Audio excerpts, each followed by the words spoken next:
Verdun, the Lost Generation. The Battle of Verdun continues. If we remain on this battlefield, it is because they won't let us get away.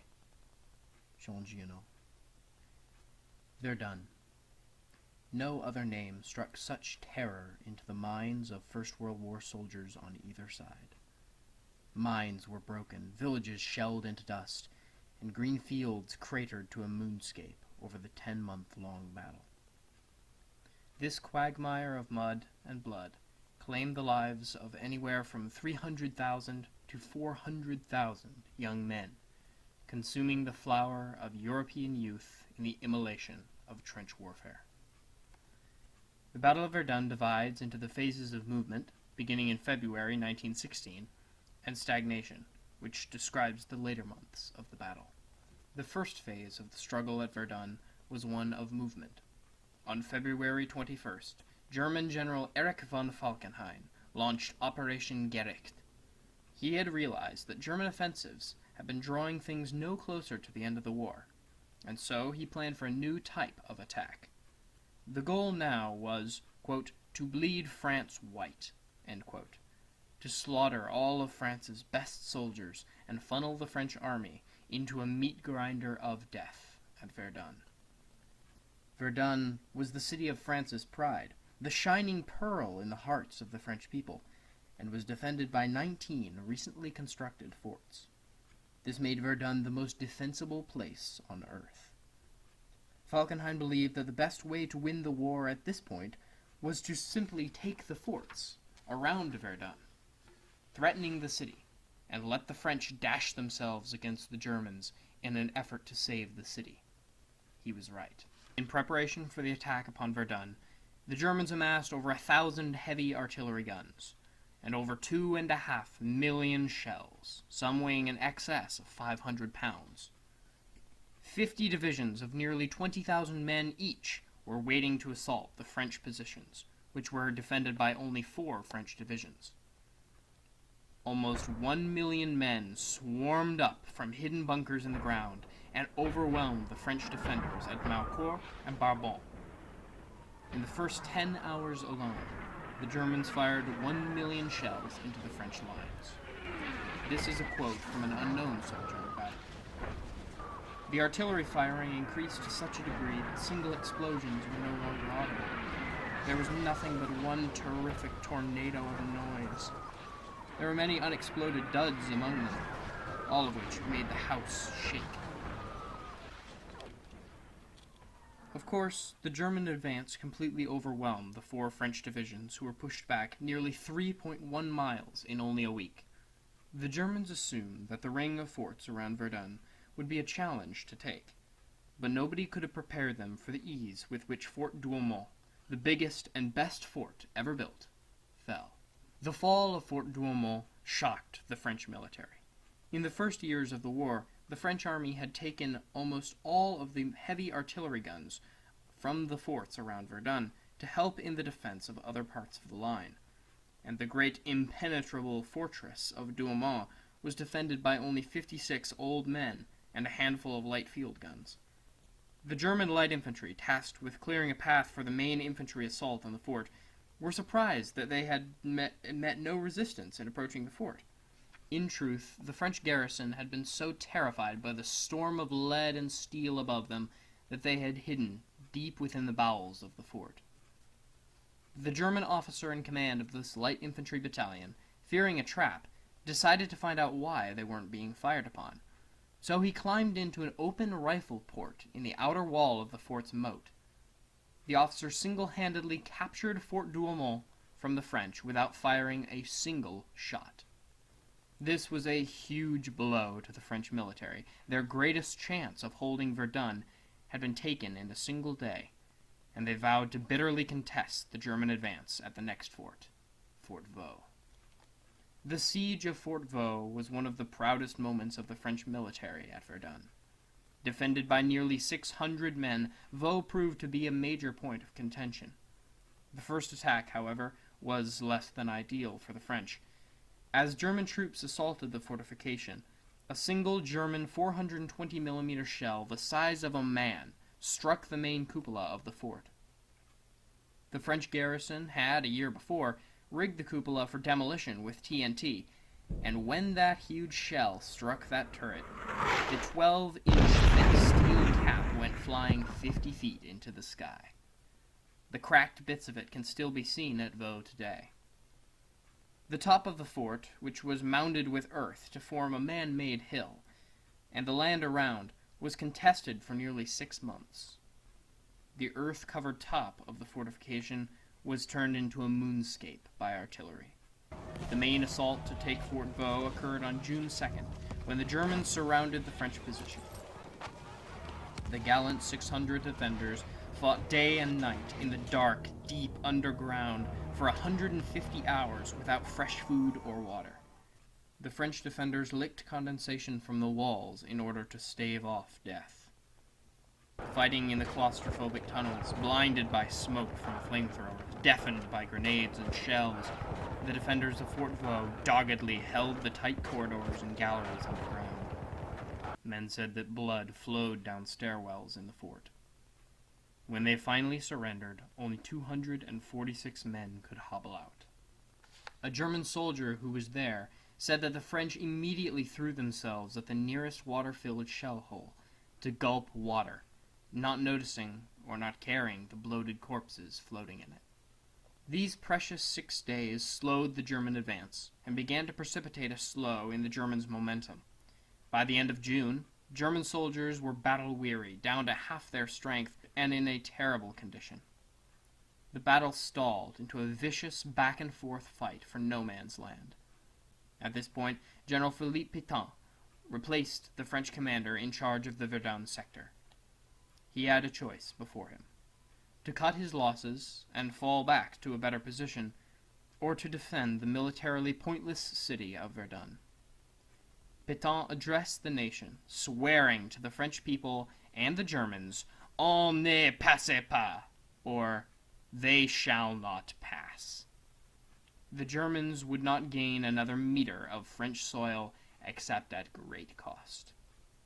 Pétain cleared 31 miles of roadway, now known as the Voie du Sacré, or Sacred Way, for trucks, wagons, carts, to take ammunition, rations, water, and clothes to the Verdun front. A vehicle would pass a given point on that road day and night every 14 seconds for 30 days straight, as the French labored to stop the German war machine. Pétain knew he had to alleviate pressure on the Verdun sector, so he instituted a system of troop rotation, so soldiers would only be fighting actively at Verdun for a week or two until they were moved to a relatively quiet spot on the front away from Verdun for rest. The German commanders, however, simply filled spaces in units with fresh men, which led to some German soldiers having to serve the entire 10 months at Verdun. Consequently, the German efforts to encircle Verdun halted, and the battlefield was transformed into a grim scene of deathly horror. This stagnation is the main reason why this battle is remembered today, and it is not hard to see why it stuck in the minds of the French and German people. The contested front at Verdun, which the front lines moved back and forth across, was a mere 1.5 miles deep and only 2 miles long. We today have no frame of reference to compare the fighting to. Modern battles are considered bloodbaths, with only 5% casualties. At Verdun, it was 25%. Military tacticians would never dream of contesting an enemy in such horrible conditions, and modern news coverage would likely cause a battle like this to be given up due to public outcry were it to happen today. However, in 1916, the people at home had no idea how their men and boys were living and fighting, and the men themselves could not find the words to express their horror. Battle lines began to bleed together, and the distinction between no man's land and friendly lines began to disappear. The village of Fleury was the scene of some of the bitterest fighting of the battle. Before this storm of steel came, the little village boasted 422 citizens and a healthy woodworking industry. Horrifically, Fleury was utterly destroyed in the fighting. the houses blown into literal dust by wave after wave of artillery fire. The rubble changed hands at least 6 times until there was nothing left at all. This quote from a German soldier paints the scene. In the space of a few seconds, I see in the south corner the ruins of Fleury, still occupied by the French. Gigantic clouds of black smoke and flamethrowers in action. I immediately see fanatic French groups, many screaming, wavering, and burning in place. They fire blindly around them, some of them running like living torches, and die. For months, the battlefield was the scene of blizzards of gunfire and artillery shells. Erich von Falkenhayn's plan of bleeding the French army to death by attrition seemed to be failing. The losses on both sides were incredibly high, and nothing seemed to be able to make a difference. One German regiment suffered over 250% casualties, meaning that every single member of the regiment had been killed and replaced twice over. New weapons like poison gas used at Souville for the first time, and flamethrowers only made the conditions worse on the battlefield, and did nothing to end the deadlock. By this point, the ground itself was saturated with the dead from early attacks. The bodies could not be removed or buried, so rats feasted upon the dead and spread diseases to the living. A French soldier wrote, "We all carried the smell of dead bodies with us. The bread we ate, the stagnant water we drank. Everything we touched smelled of decomposition due to the fact that the earth surrounding us was literally packed with dead bodies." Finally, in late June, the Allies decided to launch an offensive elsewhere on the front to force the Germans to let Verdun go. They chose a relatively quiet sector known as Picardy, at a river called the Somme. On July 1st, British soldiers at the Somme climbed out of their trenches to assault the Germans. On the first day alone, the British suffered 50,000 casualties. But they pressed on, and succeeded in forcing the Germans to send men to the Somme. This Pyrrhic victory was bought with over 1 million lives, but the goal was achieved. The Germans had weakened their hold on the Verdun sector, and the French began to counterattack. General Pétain's cry of "They shall not pass" became "Revenge for Verdun." The tide had turned. As with the previous 7 months of combat, the German defense was dogged. However, the unrelenting attacks of the French steadily took back the ground they had shed so much blood to take. Using new tactics perfected throughout the course of the war, such as the creeping barrage and aircraft reconnaissance, the French retook Fleury, Souville, and even Forts Vaux and Douaumont. Though this was accomplished with heavy loss of life, the French generals deemed it acceptable casualties, as opposed to the Germans, who couldn't afford to lose more men at Verdun. In December, the French retook positions that had been in German hands since February, when the conflict had begun.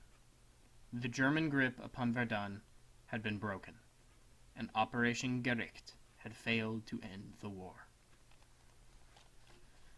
The Battle of Verdun is a tragic example of the dangers of hubris and stubbornness. The French could have easily fallen back to better positions and spared the lives of tens of thousands, but their national pride prevented them from making the wise choice. Similarly, the Germans' stubbornness to keep fighting the pointless fight to hold ground in December and November shows a lack of willingness to accept defeat. The nature of warfare in 1916 drove reasonable men to make unreasonable decisions, decisions which led to the deaths of well over 2 million soldiers, not only at Verdun, but also at the alleviating attack at the Somme. These men did what they did out of hope that their actions would end the war, and while it is easy to criticize in retrospect, it is important to remember the noble goals behind their deeds.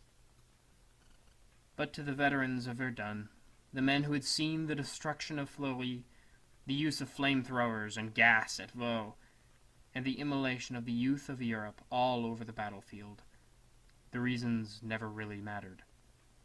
They had set out in exuberance and youth, and had returned with missing limbs and shattered minds. They had seen and done such horrible things that no one at home could ever understand. They were as alone when they came home as they were in the wasteland of the trenches. Unable to find work or to lead normal lives, they aged and died silently, forgotten by the world. These men's lives were stolen from them by the hell that was Verdun and the nightmares in their own minds. It is no small wonder, then, that they are known today as the Lost Generation. Where once was light.